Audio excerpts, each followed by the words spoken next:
В рубриката "Планът Сидеров срещу колониалното робство" ще разглеждаме управленската програма на партия „Атака" глава по глава.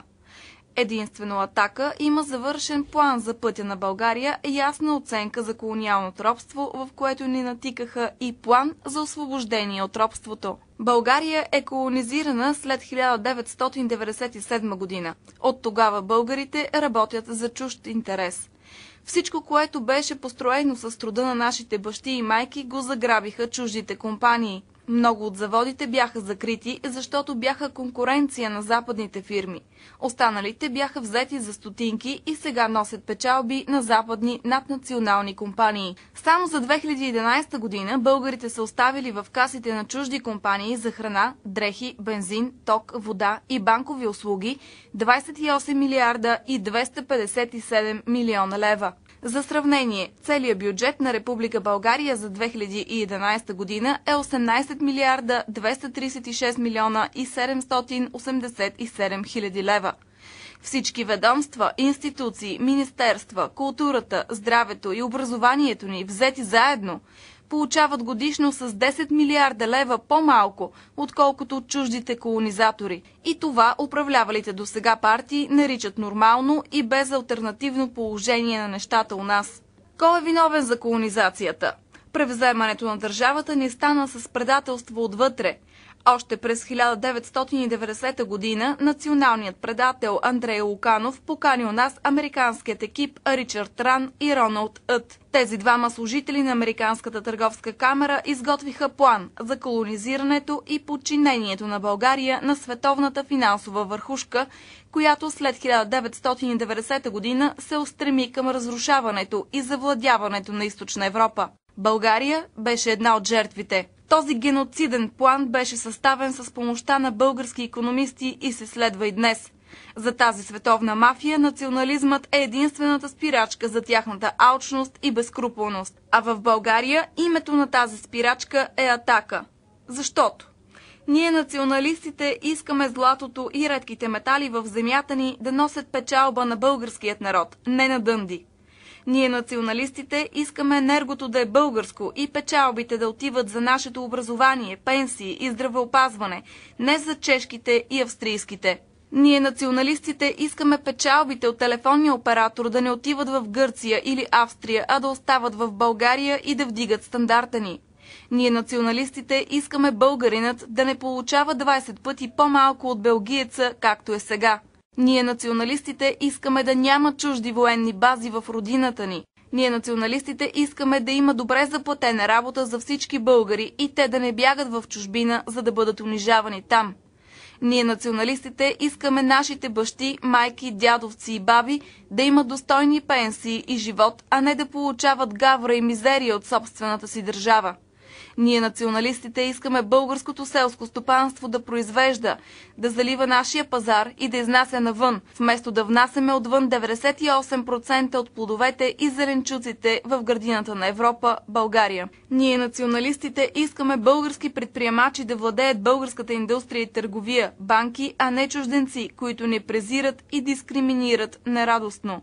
Ние, националистите, искаме да се строят фабрики и заводи, технологични центрове, училища, модерни болници, а не хотели, казина и бардаци. Партия Атака единствено има завършен план за пътя на България, ясна оценка за колониалното робство, в което ни натикаха, и план за освобождение от робството.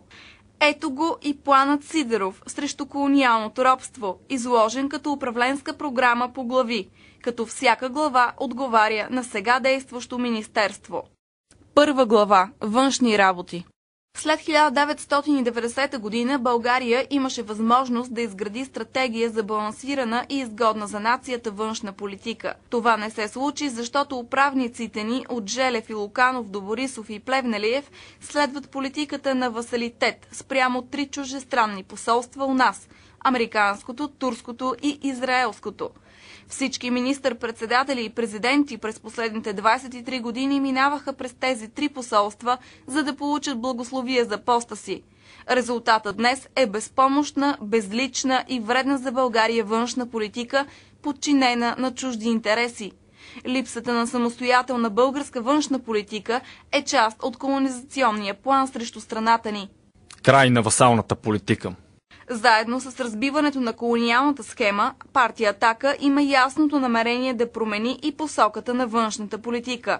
От васална и подчинена на турската неосманска визия да стане пробългарска и защитена от турските посегателства. От придатък към американската агресивна, базирана на военна спирала и двойни стандарти външна политическа стратегия да стане балансирана и дистанцирана от геополитическите мръсни игри на Вашингтон.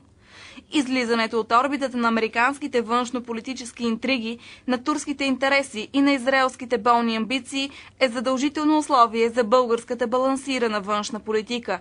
Ярка илюстрация за политически слугинаж е актът на последното ни правителство, с който посочи без никакви доказателства съпричастност на Хизбула към атентата на летището в Бургас, за да угоди на Тел Авив. В повечето случаи без проблемни ситуации нашите външни министри и министър-председатели се държат като агентура на чужди държави, а не като български държавници.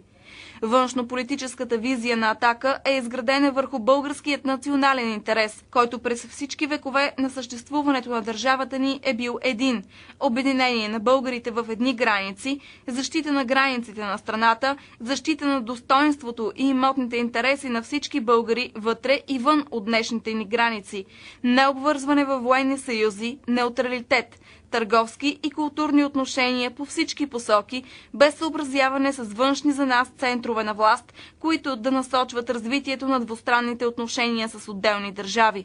Военен неутралитет.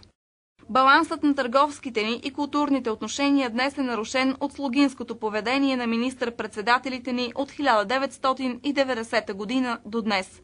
Важни въпроси, като този дали да строим нова АЕЦ, се решават в Американското посолство, а не в Народното ни събрание. Изпращането на военни контингенти в конфликтни точки като Ирак, Афганистан и подобни са грешка и противоречат на интересите ни. Атака е за военен неутралитет, неучастие във военни блокове по подобие на Швейцария и Австрия, сравними с България държави като територия и население. Не на военни бази у нас. През 2006 година кабинетът на Тройната коалиция даде 4 наши военни бази на Съединените щати за безплатно ползване при тотална липса на контрол какво влиза и излиза от тези бази. Единствената политическа сила, която се обяви против американските бази у нас с масови протести в цялата страна, беше Атака. Правителството на ГЕРБ продължи васалната политика и дори обеща нови бази у нас на Съединените щати. Атака е против присъствието на чужди военни бази на територията на държавата ни. Атака е за референдуми за членство в международни съюзи, включително и Европейският съюз. Без компромиси към Скопие. По отношение на Македония, Атака има категорична позиция. И тя е безкомпромисно условие към Скопие да прекрати антибългарската си пропагандна кампания, финансирането на сепаратистски организации у нас, да спре фалшифицирането на българската история и репресиите върху гражданите, които се самоопределят като българи. Без изпълнението на тези условия, България няма как да поддържа дипломатически отношения с враждебния днес управленски режим в Скопие, нито пък да подкрепя кандидатурата му за Европейския съюз. Твърдо към Турция.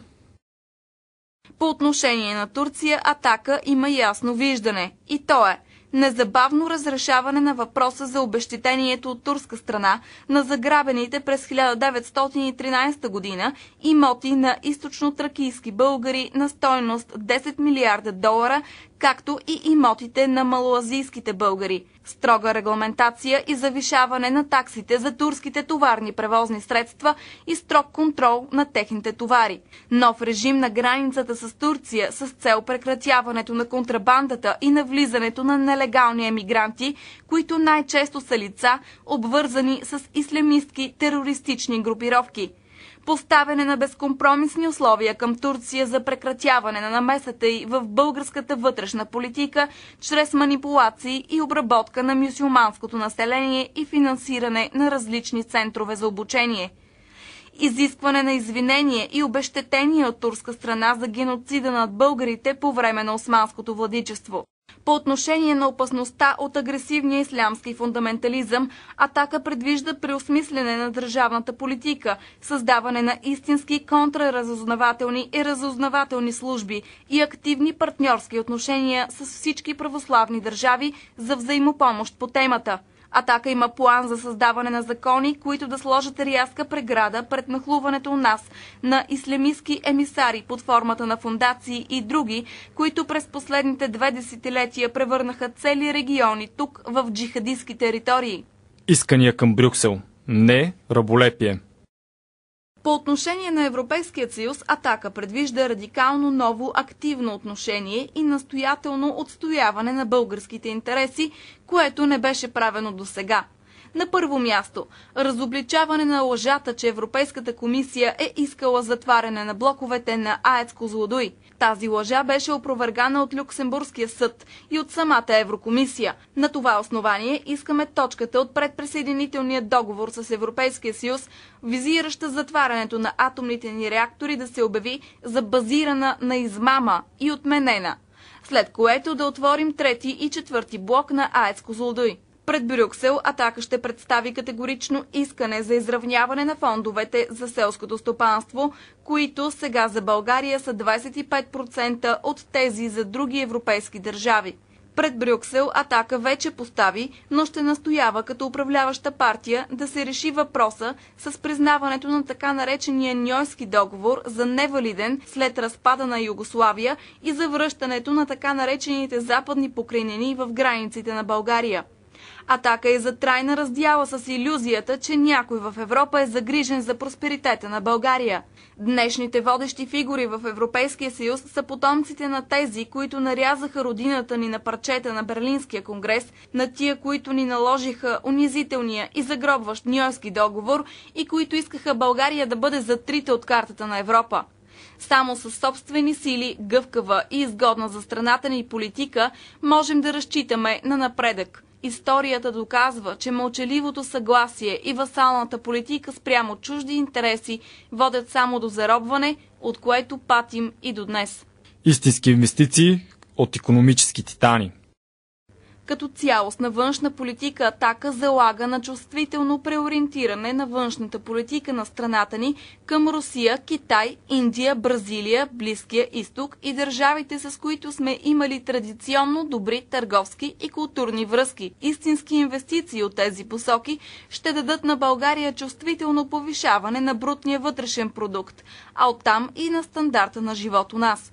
Нужно е възстановяване на търговските представителства в нашите посолства зад граница, както и съживяването на културните ни центрове, които да имат бюджета и подготвените кадри, необходими за пълноценното представяне на хилядолетната култура и цивилизация на България. Активна наша реклама навън. Атака залага на активна външна политика с посланници, които да са лобисти на България по света, а не безлични чиновници и амбулантни търговци на дребно. Активно рекламиране на България зад граница, за което е нужно специално бюджетиране и логистика. Привличане на външните българи. Атака предвижда улеснен режим за привличането на бесарабските, молдовските и украински българи за работа, учене и заселване у нас. Ще бъде създадено специално законодателство за заселването на сънародниците ни зад граница от всички посоки на българска територия. За тяхното оземляване и осигуряване, бърз и улекотен режим за тяхното българско гражданство. Купуването и продаването на гласове е престъпление, както и колонизирането на България.